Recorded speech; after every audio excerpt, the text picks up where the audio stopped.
Kia ora koutou. Greetings everybody. For 66 years, the people of Palestine have been brutalized by an Israeli regime, a Zionist Israeli regime. And that's 66 years of suffering Palestinian people have faced. What's happened in the last few days is just an ongoing part of that struggle of Palestinians against that Israeli aggression. And for New Zealand, the real question we have to ask today is where does New Zealand stand?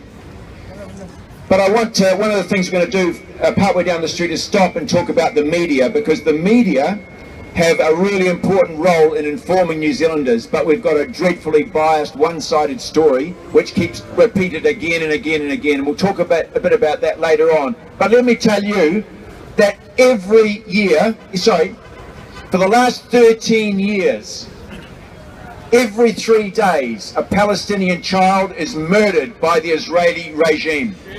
That is the most despicable. And yet what we hear when there's one Israeli killed, my God, and there's Israel's reaction, we hear all of that through the media. But day after day after day, Palestinian kids are being murdered by the Israeli regime. We've got to get that message out to the people of New Zealand.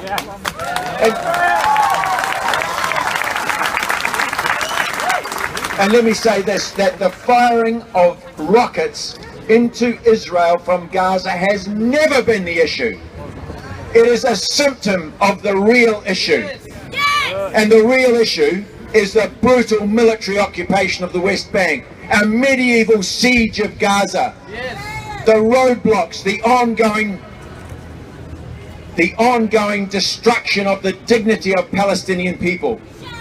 And right through that, there's only one thing to celebrate.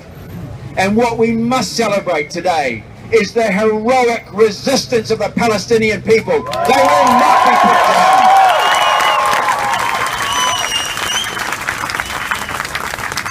So what did we do when we had a rogue regime in South Africa, just like we've got a rogue regime in Israel at the moment? New Zealand joined the international boycott of South Africa, and we had a big impact, and we had big marches and big rallies, and we put boycotts on South African products, and we threw out the South African ambassador, and we isolated South Africa in every way possible. We have to do the same thing with Israel.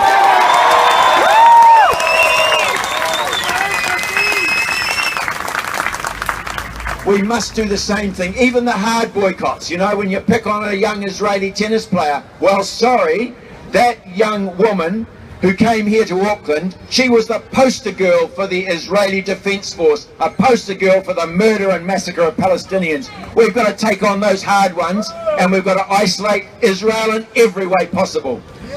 And the most, one that we're announcing here today is a campaign that will close down the Israeli embassy in Wellington.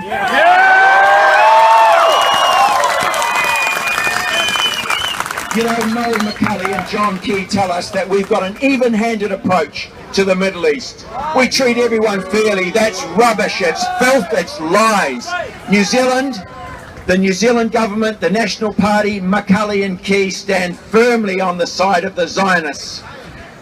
In Wellington we've got an Israeli embassy. Where's the Palestinian representation in New Zealand?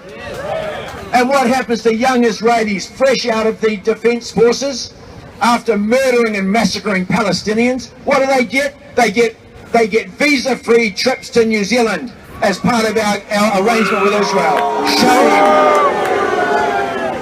We have to stop those arrangements. This government is firmly and squarely on the side of the Zionist regime in Israel. Let's get in, get this boycott moving, and let's do for the people of Israel, the people of Palestine, what we were able to do for the people of South Africa. Let's go for it. Kia ora koutou.